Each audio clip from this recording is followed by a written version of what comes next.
Our previous discussions have focused on collisions in one or two dimensions. Think for a second about the total mass of those systems. It is located in different locations, being associated with the individual objects in the system. As the system evolves in time, the locations of the masses, both before and after the collision, change. It is possible, however, to speak of an average location for the total mass in the system. We do this by introducing the concept known as the center of mass.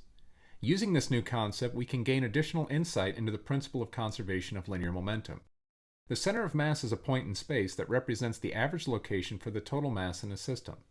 Consider, for example, a simple two-object system where two particles of mass m1 and m2 are located on the x-axis at positions x1 and x2 respectively. If the two particles have the same mass, then the location of the center of mass of the system would be right in the middle of the two masses, equidistant from each mass.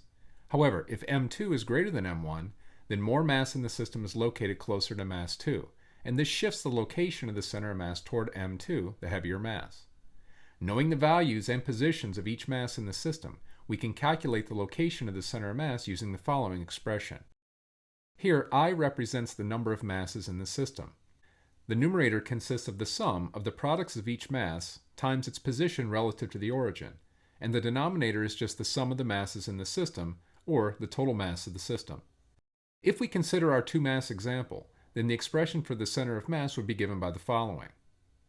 Let's do a simple example where we want to calculate the location of the center of mass of a two-mass system, where m1 equals 5 kilograms and is located at x1 equals 2 meters, and m2 is 12 kilograms and is located at x2 equals 6 meters. Plugging these values into the expression for the center of mass and solving, we find the center of mass is located at 4.8 meters. This result should make sense to us. If the two particles had equal masses, then the center of mass would be halfway between them, or at x equals 4.0 meters. However, since m2 has a greater mass, the location of the center of mass is shifted closer to m2 as we found.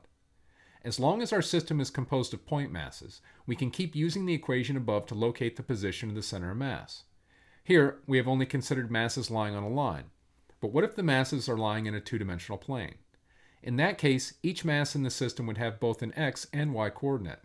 We can calculate the x position of the center of mass using the expression above, and use an analogous expression to locate the y position of the center of mass. The location of the center of mass would then be given by the ordered pair xcm, ycm. But what about the location of the center of mass in a macroscopic object, like a basketball or a baseball bat?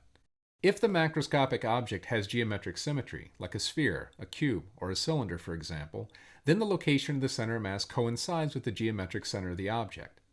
For objects with their mass not uniformly distributed, like the baseball bat, then the location of the center of mass is shifted closer to where more of the mass is in the system. In this case, that would correspond to the head of the bat and further away from its skinny handle. Now let's see how the concept of center of mass is related to the principle of conservation of linear momentum. To do this, we will consider a two-particle system. As the particles change their position during a time interval delta t, the position of the center of mass changes as well. Using the equation for the center of mass, we have the following. Now let's divide each side of this expression by delta t. Each delta x over a delta t is a velocity. The numerator on the right-hand side is just the momentum of particle 1 plus the momentum of particle 2, or the total momentum in the system. But if the system is isolated, then we know that p1 plus p2 is a constant.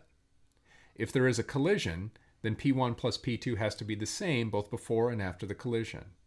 This means the left side of this equation, or the velocity of the system's center of mass, must also be constant, and therefore does not change either after the collision. Here is the drawing from our example of a two-dimensional collision. Notice that the velocity of the system's center of mass remains constant after the collision.